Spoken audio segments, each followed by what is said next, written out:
What up? What up? Welcome in everybody to another episode of Profit Picks. If you are new, we always start the show by being transparent. And this time, this is one I hate here, Rob, because I gave out 85 and a half on the show because that's what it was looking like across the board.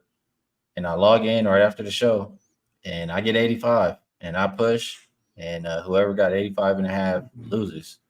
So, I mean, that's why I usually try to stop the show and just put my bet in so you guys can get what I bet. But that made me not feel great. So I pushed there. Other than that, 2-1 on the rest of the plays for the night. Storm first half was easy. Storm team total over. They made us work for it at the end. And the full game over. So many missed easy baskets, missed free throws, missed that one by half a point. So still profitable day yesterday, and we'll try to do that again here today. Vino, I know you had a winner on that over in the Aces game. How'd you manage the rest of the day? We were profitable too over here, Skee, 2-1. While we were on yesterday, I was trying to get home the Dallas Wings over, the full game over against Minnesota, and it got over pretty easily. Dallas wins outright as huge chalk in that game. So we had a couple of huge chalk come through yesterday, if you count the Mystics as well, plus points. So that was 2 over winners. And again, I was with you on that Indiana-Seattle game. And for me, the missed free throws by Indiana were bothersome because if there's one thing you count on offensively in the WNBA, it really is their free throw shooting. Most nights, free throw percentages are 80% or better. Indiana, 11 of 18. Cost us those couple of measly points that we needed there. So that was the loser. But again, profitable day, another 2-1, and still remain atop the Wagertalk leaderboard as far as WNBA season is concerned. Nice. So we both had a profitable day, moving in the right direction, and that's good for anybody who chose us yesterday on our Wagertalk special. So we'll try to keep that going here. The first guess of the day looks like they're correct here. They came in early. 9:53 a.m. Dolphins Aqua. That's what that is, correct? That is correct. Delroy is sharp, man. I feel like he's won multiple times. He has. He's definitely won a few times. Maybe he's hacked that Boofer spreadsheet. Yeah. So Delroy hit me up, and you know the process by now. We'll get you taken care of. But appreciate everybody for guessing. Mike says the show starts in 10 minutes. Guys know that I'm usually a little bit late in here. If you're new, that's the usual. So it is what it is. Matt Butler says, let's get to this money. Appreciate that. It is pretty damn hot. This shit. Vino shirtless was the guest there. It is hot here. Yes, don't doubt about it. See if we can get to a few more comments before we get started here. Let's see. Everybody's just still shirt colors. I know we got a new member somewhere down there. That's what I'm looking for. Charles, I appreciate that. Says, good morning, Skee. Love what you're doing. Continue to prosper. Appreciate you 100%. Wayne reminding everybody to smash the like button. We're helping you make some money. Like the show. It helps out the show if you guys could hit that like button. Boofer says, Delroy is more zoomed in on Vino's polo than his webcam. Too far away still, Boofer? I try to we put it closer in here. Chill Will. And there we go. Wanisha Wilbert becoming a new member. Appreciate you. And I did share, those 3 plays that I played later in the day. I added them for members yesterday. I will update the section with the link for the Discord. Make sure if you're a level 2 member, you're taking advantage of the Discord because it's a lot of good cappers and it's money being made every single day. Guys winning on soccer, MLB, whatever the case may be. It's a lot of sharp cappers and good place to be. So I will. The link expires every 7 days. I will update it again after the show. All right, Vino. And Brian, no, Vino is not in Vegas. Let's get to it. We got 2 games for today. First, we have 609, 610, Atlanta Dream, Connecticut Sun. This one opened up Sun minus 8.5. They're now a 10-point favorite. And the total, it opened up low at 152. Continues to drop. still not low enough. It's at 149.5. For Atlanta, continue to be without Ryan Howard, who's their star player. They do have Aerial Powers back in the lineup, though. So that is, that's good for them at least. Connecticut, usual suspects are going to be available. Rob, this is a Connecticut team that hasn't been playing good basketball lately. They've lost, I think 3 in a row now. And it's also their first game back home after a little bit of a lengthy road trip. I want to say 3 or 4 games. And for me, that's the flat spot. I don't like the fact that Connecticut's not playing the best right now. And usually I think they're a strong home team. I probably want to – if I want them to bounce back, I'll say this. It's going to be in the first quarter. I would just bank on the starters, maybe before fatigue, sets in from their game yesterday. And also Atlanta, they haven't covered once in the first half as an underdog, I believe. So maybe just taking advantage of all those things, Connecticut early, and the second half, I could only think of the dream. How are you viewing this game, Vino?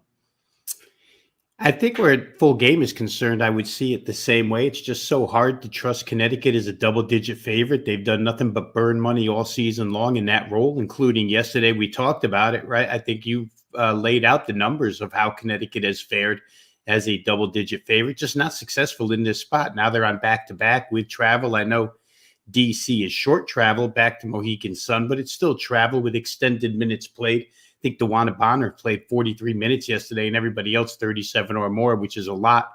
They got extended by the Mystics.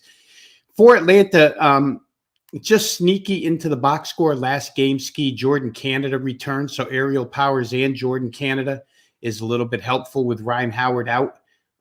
Maybe a little bit more scoring punch. They didn't perform well against the Liberty last time out on Sunday.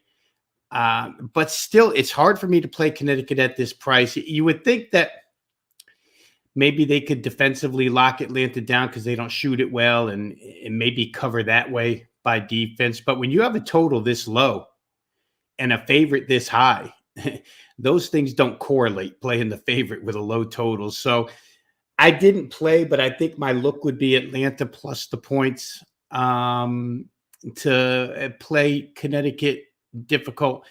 And I'll say this, Atlanta, for what it's worth, defensively in the overall statistics, they haven't been terrible as a defensive team. Some of it due to pace because they play so slow. And that's another reason. Let's just hit on that real quick here. Tempo could be a reason why you play the dog. Connecticut plays very, very slow. Atlanta plays very slow. And maybe you don't get as many possessions here in this game. So I think if I had to, proverbial gun to my head, it would be Atlanta plus the points. Not thrilled with either side here, but I think I'm less thrilled with Connecticut in this role. I'm with you on that. And yesterday was a overtime game too, as Dan points out. So just not a good not a good situation for this Connecticut team. I'll say that. And you only look towards, if you like the Sun, like Esta said, he's in agreement with me. You have to take them early. Other than that, you only look at the dream. James says he lost both those games yesterday by the hook, and that sucks. That makes me think of my boy Maui. He's a good guy who hangs out where I watch the games, and he also got hooked on both of those games. So I hate that. Hopefully we can get a couple winners here today for everybody. Niche says, thank you. Excited to be a member. Let me my bad. Got a little bit distracted there, but glad you are a member too. All right, let's move over to the next game. I wish Casey was here for that. Casey, she knows I wish she was here. Next game up, we have Sparks and Mercury. Opened up Mercury minus 10.5. You see them still 10.5 point favorites. Total open 164.5, and it looks like 169.5. So money coming in. Some people loving that over. I love the chat room. Injury report. Somebody did ask earlier, what's up with Lexi Brown? She is going to miss this game. I believe she got, what is that? She got some kind of, is it Crohn's disease or something? So I have no clue how that really affects somebody or how long she'll be out. But I believe that's the reason that they listed for her, unavailable tonight. Clarendon also going to be missing in this game. They still haven't seen Azure Stevens, and we know that Cameron Brink went down for this Sparks team. So my first thought when I saw this game, Rob, was Sparks do nothing but just cover as double-digit dogs. They're 6-1 so far this season, but they're starting to, be down a hell of a lot of players at this point. We haven't seen the Mercury as a double-digit favorite once this season. They've been a team who has been trending up since they've gotten healthier, but I think that spread speaks to both Phoenix trending up and how banged up the Sparks are right now. Still, I hesitate to lay it. How do you feel about this one? Well, the Lexi Brown situation, and she, according to one of the things I saw, she's going to be out for an extended period. Crohn's disease affects people in different ways, but I used to know a girl who had that, and it can be troublesome at times. So you wish her the best. Hopefully she gets back. But the point here, Skee, is that she didn't really play in either of those games against the Liberty, the back-to-backs against the Liberty. Lexi Brown was good for 6 minutes in the first game and didn't play at all the second game. And then Clarendon barely played in the second game. Yet Los Angeles was able to score 88 and 80 against the Liberty. And that was right after Cameron Brink went down. And when Cameron Brink went down, you and I were on this show together and kind of pointed out that, a lot of times these star players go down. You have to look at the defensive end as well as the offensive end. And Cameron Brink takes away a lot of interior defense. She's second in rebounding. You lose all of that. And boy, the Liberty, they're a good offensive team, but they took advantage. Both of those games went flying over the total. They were bet heavily toward the over. The Sparks have become more of a tempo team kind of, and putting up points. Somehow, some way, they're overcoming these injuries and still scoring. Phoenix is not the best of defensive teams. They're not the Liberty. They're not Minnesota. They're not Seattle, teams that LA saw on that recent road trip where they were still able to get to like 75 or more against really good defenses. So I think they could score here is the point. And you know me, I'm a bounce back guy. That performance Phoenix had their last game against Minnesota was abysmal. It was their second worst offensive performance of the year. I think you mentioned Connecticut early. I think Phoenix early tonight is probably a really good look. They're 3.5 first quarter. I think they can cover 3.5 first quarter. They've had 6 days to get over that 31% field goal shooting performance. It's not like them since Brittany Griner came back. Griner's been able to dominate inside. They've been good outside. We've talked about their weaponry, so on and so forth, all the way to the bench now with Sophie Cunningham coming off the bench, etc. I think Shug Sutton is back tonight. Shug Sutton is back tonight for sure for the Mercury as well. So they'll have their depth. 2 ways here, Skee. I like Phoenix first quarter, and I like full game over. I think they're both worth it. The Phoenix team total has risen to 90.5. I had an initial look maybe over 89, but at 90.5, you'd be a little bit hesitant. 3 of the 4 games before Phoenix only scored 60 against Minnesota, they had gone 90, I think 87, 99, and 99. So they're capable. They can shoot the threes. And one last thing where that's concerned, Phoenix shooting threes, the Sparks gave up 29 threes in 2 games against the Liberty in their last 2 outings. Not defending the arc, not defending the rim, but scoring points. So Phoenix first quarter, Sparks and Mercury over full game. Interesting way to look at it. I don't have first quarter stats, but I know in the first half, the Mercury are 6-2 ATS. So they have been strong starters. I'm curious, out of this 6-1, there's no way for me to really pull it up right now, but out of the 6-1 as a double-digit dog for the Sparks, how many of those did they win in the first half is kind of what I'm curious about. But Rob thinks first quarter is even better of a bet. I mean, when I just look at the talent on the floor, it makes sense. I mean, the talent level for Phoenix starters is way above what we're looking at for the Sparks. So I think this makes sense here, Rob. I think we got some good stuff. Total wise, though, you said you like points, right? You agree? Mm-hmm. What number? I got 68 Skee. It's up to 69.5 now. Client release was at 68, but it's up there now. All right, I had to, yeah, because I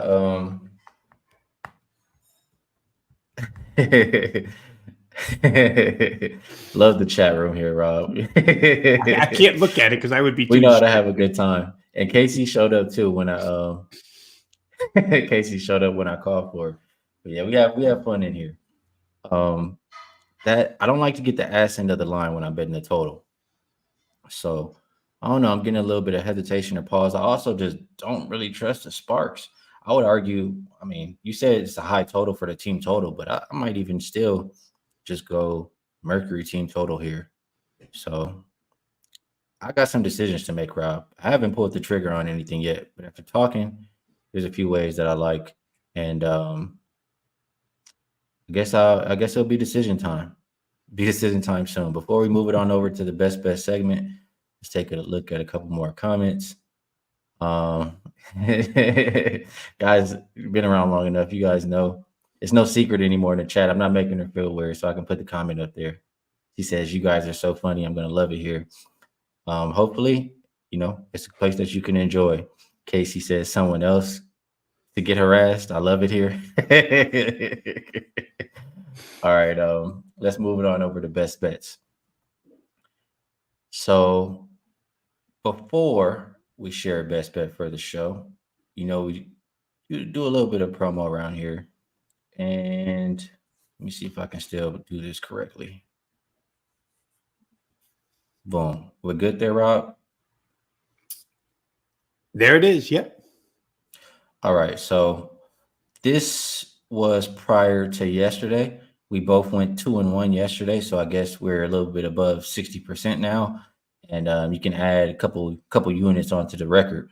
But it's a special for both of us over at Wagertalk. If you guys would like to get every play that is released from Rob and myself, it's $269 for one capper, or you get both of us for $330, and it comes to a $3 per day combination. I mean, we talked about all the records yesterday. You guys see it here. I think 2-1 that will make Rob 21-11, and for myself, 2-1 would make me 36-26.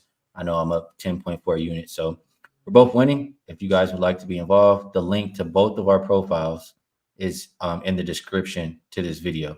So, Vino, if there's anything that I miss, feel free to add, and also just let the people know what you think is the best way to get paid today.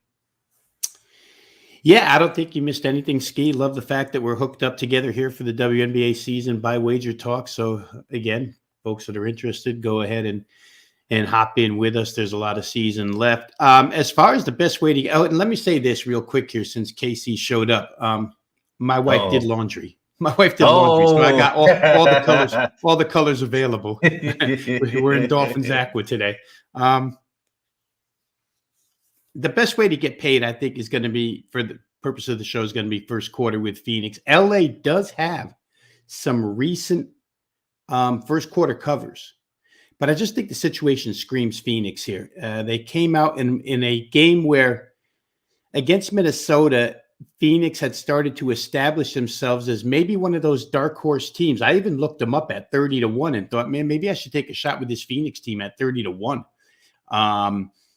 And then they laid an egg with that 60-point performance. Shot lousy, just very unlike them, the way they've been playing. I think they bounce back here because LA is so defensively limited, interior and outside. Home floor should help. Days off should help. So Phoenix first quarter -3.5 is going to be the best bet for the show. All right, great stuff, Mr. Vino. Always appreciate you. Yeah, man, I forgot to. I'm blanking out here today. My bad. I always appreciate you taking the time to come on the show. I didn't look at the schedule for next week, but we'll get together and figure out when's the best time. So good luck on your action this weekend, and I guess I'll talk to you next week. All right, buddy. Thanks for having me again. Appreciate it, and appreciate the chat room. Like I say, I would get way too distracted if I was in there with you guys, but good luck to everybody this weekend. Hopefully we cash in for you. I tell you what, maybe I could hop in now after I get off here. I could watch you and 5-Star in the chat room. Take care, guys. Have a good weekend. All right, Vino. Always love having my guy Vino there. We're gonna have my guy pop up soon. It's my fault because I didn't even send him the link. I thought I did, so let me just boom, send him the link. He'll be here very, very soon. Let me take a look at a couple more comments before we get my guy on here.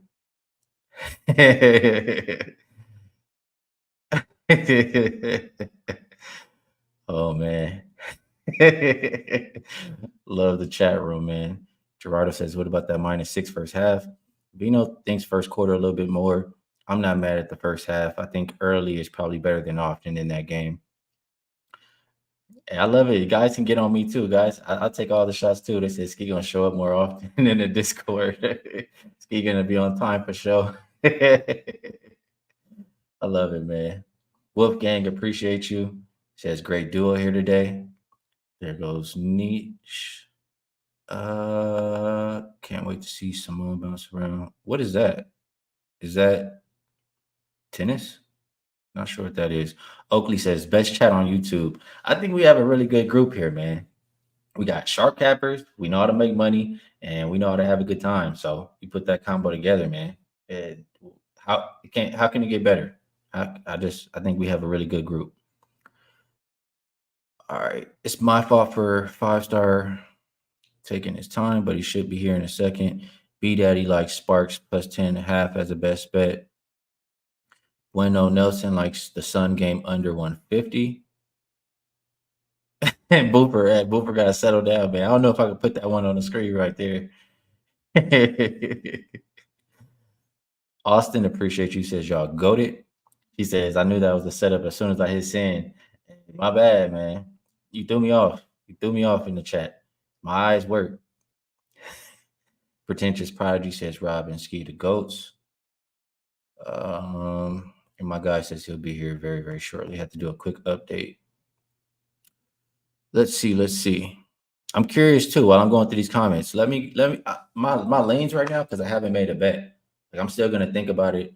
I will if I play something, you guys will know before the show is over. And also, since I'm not giving the best bet for the show, I'll share it with my members, etc. But right now, it's looking like I really don't want to trust Atlanta. I really don't. I said that about the Mystics yesterday, even though I felt like it's a good spot for the Mystics first half. But Atlanta, I just struggle to really trust them. If anything, I'll feel more comfortable putting my money on Connecticut first quarter. So that's on my short list, along with I feel the same way about Phoenix. I feel like it's a situation where, like Rob said, you can get in and get out with them. But over the course of the game, I just don't know how long they stay motivated and if they can win by that margin. So curious what you guys think about my short list. And a couple more comments. My guys should be here. It is my fault this time. I know he said he got to do an update. Appreciate you guys. Let's see. Dante, he a fan. I love the chat, man. Let me play him.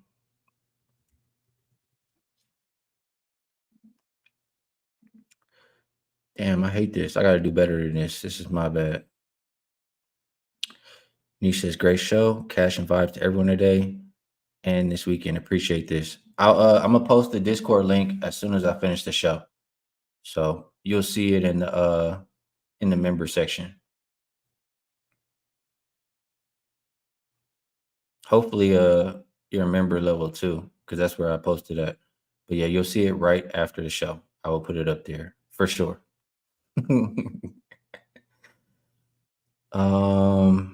Hey man, if I don't let my guy update, we might have to just talk about this Wimbledon and the CFL another time. He did win his CFL bet last week. Rough Riders, they cashed pretty easily. $7 says bring Jay from Pick Dogs on for an episode. He's good. One, I don't know who that is. Two, from what I heard, Pick Dogs is supposed to be I mean, I'm like I said on my Twitter, I'm not in competition with anybody. But to one of the companies that I work with, I think that's supposed to be competition. So I don't know, how well that will work out. I'll just say that. Dan likes Dream plus 10. Nisha asking, how do you guys feel about Sun Dream first quarter under? I think that could be a shot too. I mean, both teams play really slow. Let me look at it. I think it's slowest and second slowest pace in the league. I don't have specifically first quarter stats. That's what kind of holds me up a little bit. But first half, the Sun are 7-2 to the under at the house. I know that. I don't see why it can't start early. Pace wise, yeah, 11th and 12th, second best defense in the league for the Sun, the worst offense in the league for the Dream, and the Dream missing their star player in Ryan Howard. I mean, that sounds like a good play to me. Team total for Dream has to be 70.5. I mean, I think that first quarter under is worth a look. I really do. Not mad at that at all.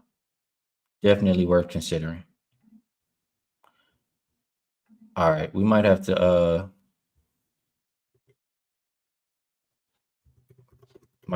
shut down. Let me just text him real quick, because I'm not just gonna sit on here and just to talk. I'm trying to still talk out stuff with you guys and see if we can get some money. But let's see. Matt says, hey, Skee, you threw some member-only picks on YouTube yesterday. Can you send to Discord instead? Well, my thing is, honestly, Matt, I could probably do both. But one, there are some people who are level 1 members who are not a part of the Discord, and I want them to get it as well because, they're also members too. And secondly, I need to be better at going through the Discord. I'm supposed to, whoever's not a member is not supposed to be in there. But I've been a little bit slow to edit and deal with that. So I wanted to make sure it goes to the members. But I'll work it out to where I can do both. That means I just need to get on top of the Discord. So I'm going to get through these comments. If 5-star's not here, then we'll have to bounce out. B Daddy says he would rather play Atlanta team total under 72.5. That's 70.5 now. Austin says, do you tell any of Kyle's MLB picks? I haven't placed an MLB wager yet, but he has been winning when he came on the show and shared. Mark, not a fan of the guy they were asking me to bring on the show. All right, we're gonna have to get to it. Oh, he says he's coming in now.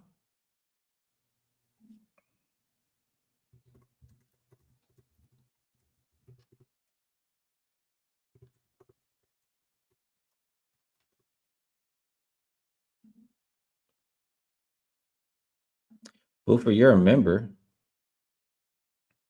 He says he's not in the Discord. It's better through YouTube because you get email. Yeah, I guess Oakley, I could get somebody to help me out with the Discord. I just don't like asking people for stuff. I just really don't. That's what it is. All right, my guy is here. So let's get this off the screen. What up with you, 5-star? What up, man? Sorry about that. I new MacBook. I was trying to change everything up. When you sent me the link, it was already, you know how that is. You got to go through, and they trying to tell me to approve stuff and privacy and all that mess. And I'm also in a hotel room because I'm traveling for our anniversary. So I was on that Wi-Fi. So I apologize. I just jumped on the phone, man, because I didn't want to miss, the segment. But I'll fix it next week if you don't mind. Next week, send it to me, a little earlier. I'll change it up. I can do it on the computer. Yeah, it's all good. My bad for I was ending the segment with Rob, and I said, "Damn, I forgot to send him the link." So all good. My fault about that. Talking about that good WNBA. What up, chat room? What's up, chat? Yeah, I got a little distracted in here too, so the chat knows. You've been on fire. You've been on fire, bro. Well, the thing about our business is it's all about, you can win yesterday, but what are you gonna do for me today? So can't be satisfied. Yep. Gotta try to keep getting to the bag. So we got a few things we could talk about here today. Okay. I don't know if you want to start one. Well, I guess let's start with the one that goes first. And I believe that would be football, CFL. Yeah. So we're looking at the Toronto Argonauts versus the Montreal Allouettes. Yeah. And the Argonauts are plus 3.5 sounds. I mean, it seems like you think they're alive, even though the market is going the other way.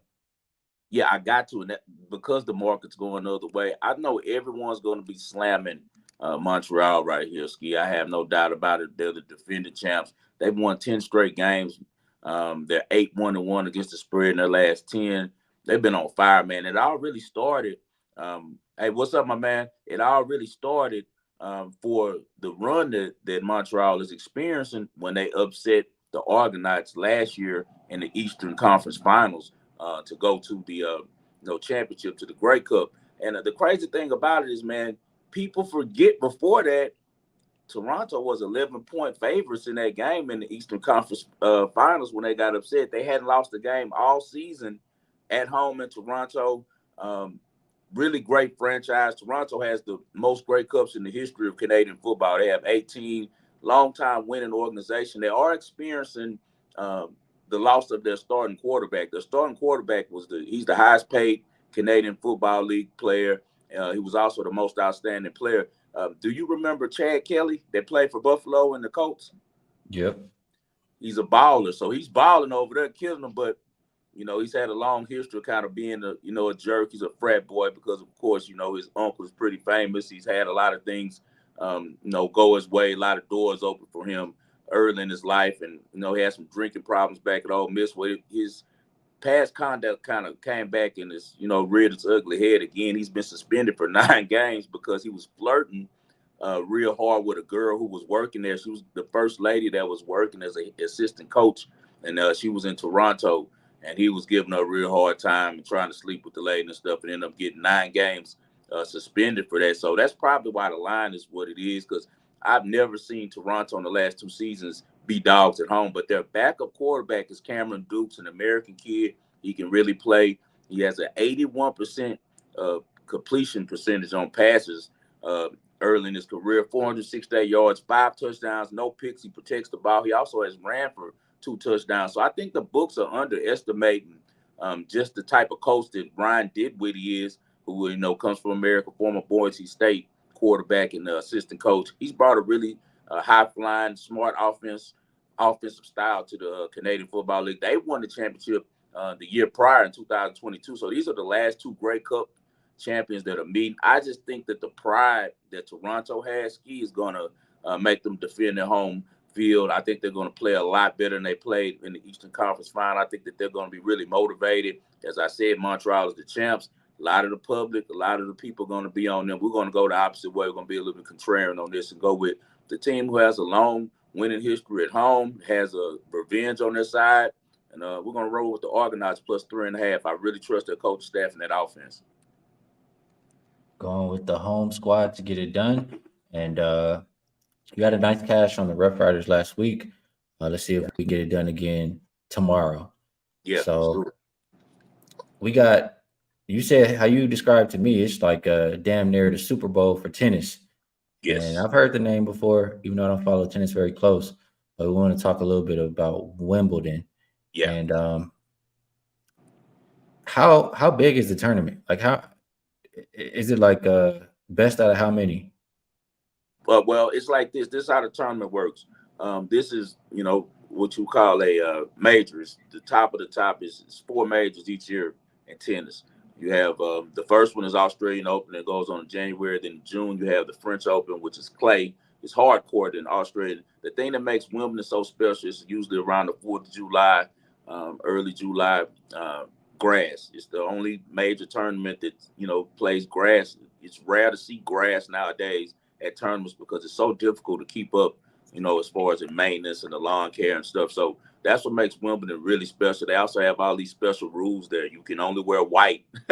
It's really old school. Like you can't wear any of your colorful uniforms. So everyone's in, their formal whites. You have the royal family out there watching every match, and it's a pretty big deal, man. It's the Super Bowl, as I said, of it all. And Carlos Alcaraz upset Djokovic last year, and surprisingly won the championship on the grass. He's not really a grass player, but he was able to, reach deep, and he's such a phenomenal player. Has so much variety to his game. He was able to pull it out with, like he always says, with his grandfather taught him to play with heart and nuts. So he was able to pull it out, man. And he this year going into the tournament, he's one of the favorites, but I don't know, man, if he's going to be able to get it done. If we look at the top half of the draw for the men, it's really tough. You got Sanders going to be in there along with Alcaraz. You got Dimitrov, a lot of good players. Daniel Medvedev's in there. He's a really good grass player because the thing about grass ski is that it's a fast surface. So people who like to play big serve on offense and like to do a +1, meaning they like to serve and then follow up with a forehand or a backhand or a volley or a drop shot and like to get the points over fast, they love grass because of the speed of it. So all of the big servers, man, have a chance in this one. And the top half of the draw for the men's, like I said, is really, really loaded. So it's going to be very hard for Carlito to get through it. He's the best player in the world, I'd say, even though we know the center's ranked #1. Talent-wise, I think that Alcaraz is the best in the world. So we'll see if he's able to defend his title. But I'm looking for value anytime I'm looking at these brackets. And I like Tommy Paul. He just won the Queen's Club Championship. He's the #1 ranked American. He's plus 4,000. You know, we can start doing some hedging after we get to the quarterfinals. So at plus 4,000, that's a ridiculous rate for him. Alcaraz and center at plus 175. But as I said, they're going to knock each other out because they're both in the same side of the draw. So I think that the value on the future on this one would be plus 4,000 on Tommy Paul, the American who's been playing really good on the grass. Then we go to the bottom of the men's bracket. It's kind of weak, man. They opened it up for Djokovic to really have an opportunity, but the thing is, Djokovic isn't playing good this year, Skee. He's not playing up to the levels that he has before. He's dealing with an injury. He just had a surgery, so I'm really surprised that he's even playing in this tournament, but he's going to give it a go. Not nearly the guy he was last year going into this tournament. And then we know age is catching up with Joker too, man. Joker's been on the tour for a really long time. He came up playing Federer and Nadal, and all of those guys are retired right now, you know. So I think that he's on the clock like LeBron, like that any day now we're going to be seeing the last of his 10 of him playing, and then he's probably seen the best days past him now. You got Andre Rublev top, but he's a basket case. So I would trust him. I think that this draw favors Hubie Hurkacz a lot. Hurkacz is a big-time server, plays really good on grass. He's pushed the top guys before. He's beaten Djokovic before. At plus 1,800, that's a really good look.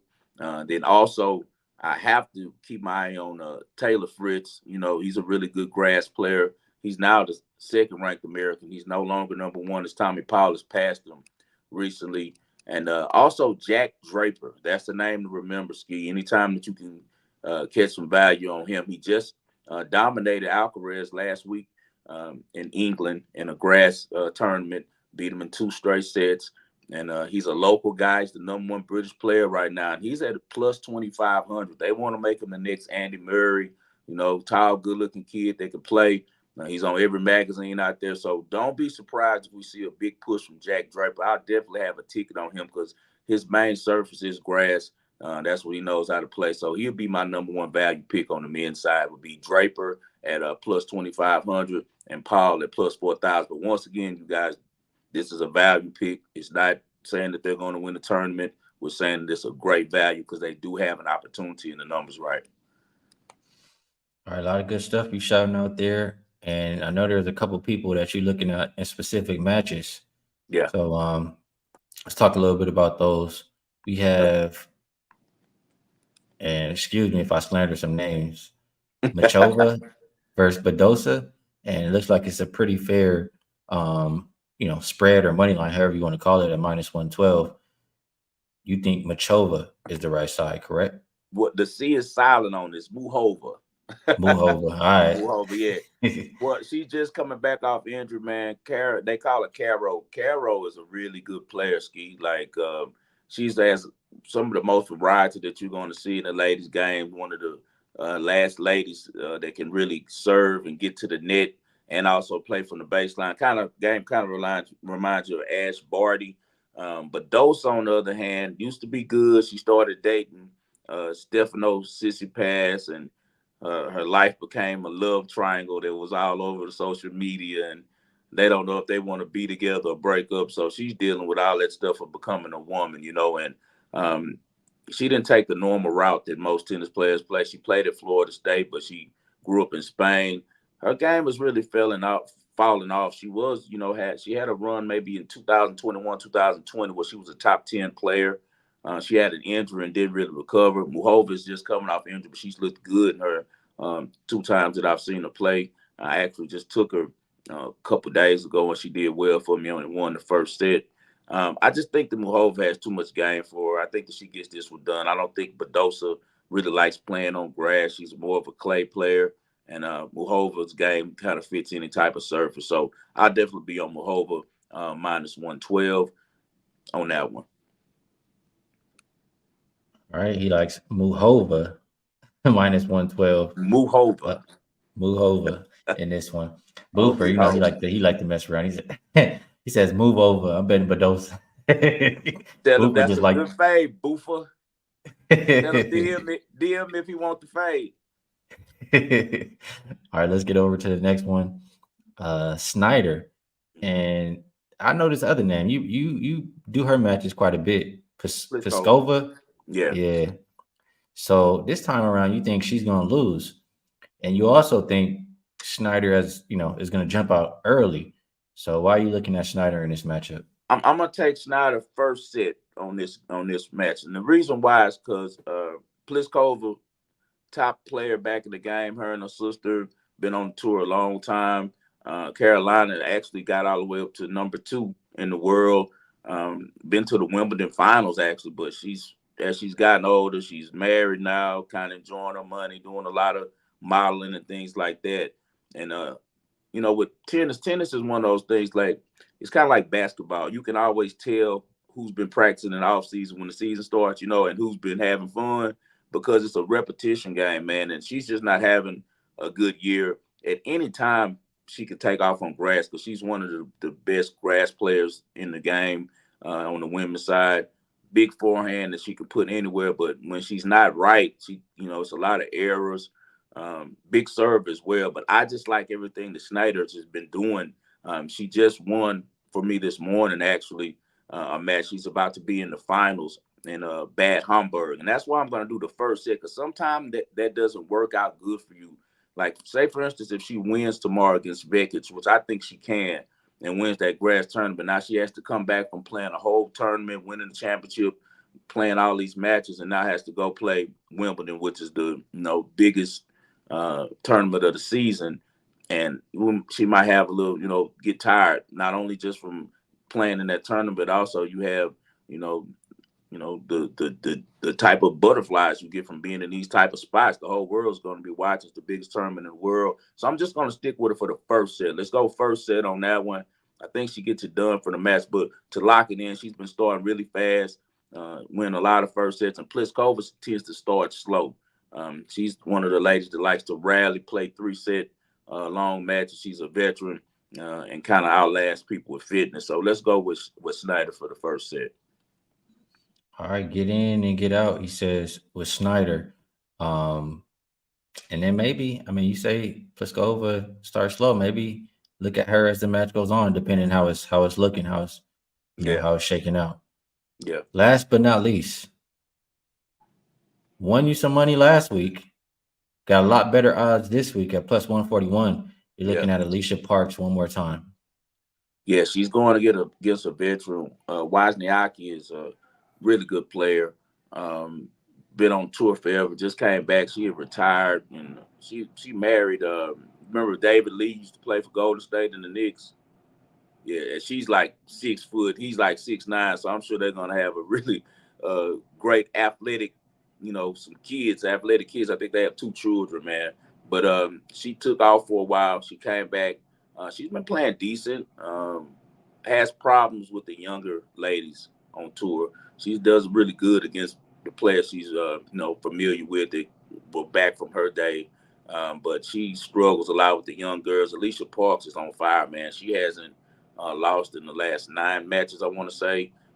She's a big-time server. She can get easy points with her serve on the grass. And I think that she's waiting for this opportunity to Wimbledon to show the world who she is. She just won that tournament we talked about in Italy against some lesser competition, but she mowed through the qualifying rounds of Wimbledon. And she played some girls that I thought were going to give her some difficulties, and she didn't. She just ran right through them and showed that she belonged in the main draw. She's one of those girls that anyone who knows ladies tennis know Alicia Park should be like a top 20 player, but she doesn't practice enough. She likes to have a good time. She's from the A, lives in Florida. She's enjoying her money, having a good time, enjoying being young, and isn't focused. But she has the game like Serena if she ever focused. She has that type of speed, that type of serve, type of touch around the net is just focused. She does not have that type of focus and discipline that Serena had. So I think that she'll get it past Wozniacki, and it sets up a really good draw with that draw, man. If we look at the Wimbledon draw, I'm going to be on Parks, but just to speak briefly about that draw, man, at the top of the draw, Iga's going to have hell winning this tournament. She's never won it. She's not a good grass player. Crazy. She won it as a junior before she was professional, but she hasn't done well at all at Wimbledon. Swiatek, and I know you know about Swiatek. That's one of the names you do know, the number one player in the world. I don't think that she gets it done. She has a very hard draw. She has to deal with Pliskova maybe or Siniakova in the third round. If either one of those are really good grass players, and both of them are playing really well, coming off winning tournaments. Also up there, she has crazy Ostapenko, who can play on at Wimbledon. She's a big server, big forehand. Danielle Collins, who's in her last year, has been playing really well. You got Haddad Maya, who's a great server.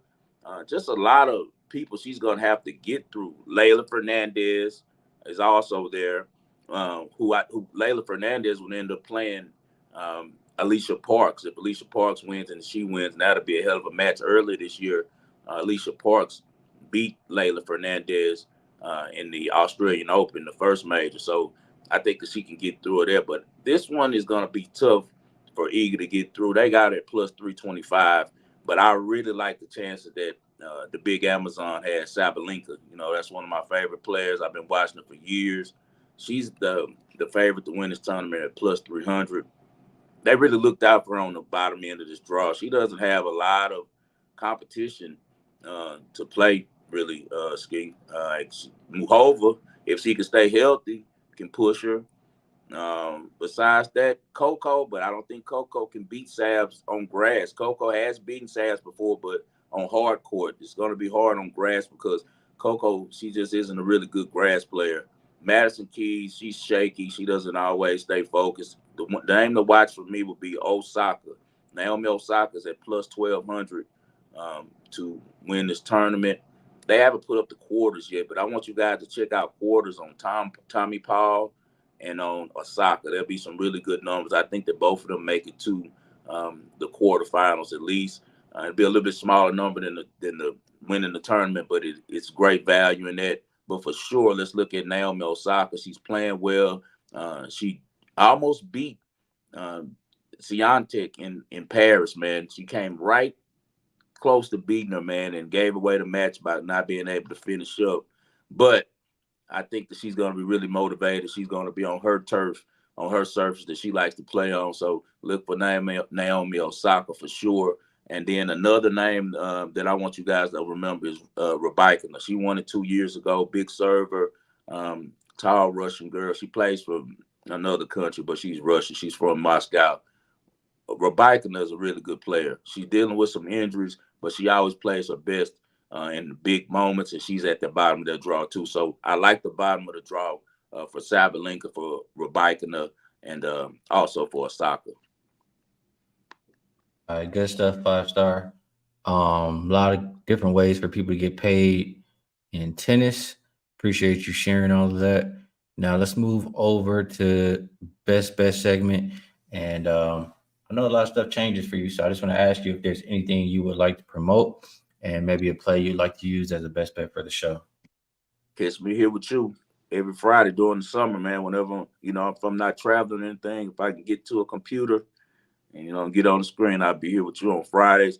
The Waging World will be back in August. We'll be back on all of the podcasts, formats, whether it's Apple, whether it's, Spotify, you'll be able to catch us there. So, I'll be promoting that as we lead up to the season. My best play for the day is going to be my Houston Astros for the first 5 innings. We got our horse on the mound tonight in Renel Blanco. I think that the Astros can win the first 5. I don't like our team late because even though they're pitching better, our relievers have been shaky on the back end, and the Mets have some big bats. The Mets have been really hot, playing well, but I think the Blanco can hold them down early. The Astros like to score early. So we're going to go with the Astros first 5 for my best bet. All right. Astros first 5 is the way to get paid for 5-star.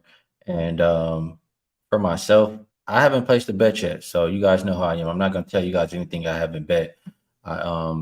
Members, and if I do play something for today, which we'll see, I'll continue to think about it. I will share with you guys. HVAC girl, I did see your comment. Said I know I talked about my air yesterday. No, it still didn't get fixed. They came and brought portable AC while they're trying to get some part ordered or something like that. I don't know what it is, what they're trying to do, but it's time. You already know it's time to come move by me, man. I told you we got a spot right on the golf course for you, right next door. Probably around Olympic break or something like that for WNBA. I try to get somewhere else, but I'll share whatever I play with my members later. Don't have a best bet for the show today. Sorry, you guys, but 5-star. Appreciate you taking the time to come talk with us, share all this knowledge, and we'll do it again next week. So you guys in the chat, appreciate you as well. A lot of great cappers. We know how to have a good time. So best of luck if you tell. Good luck, everybody, on all your action. We will see you guys next week. Peace.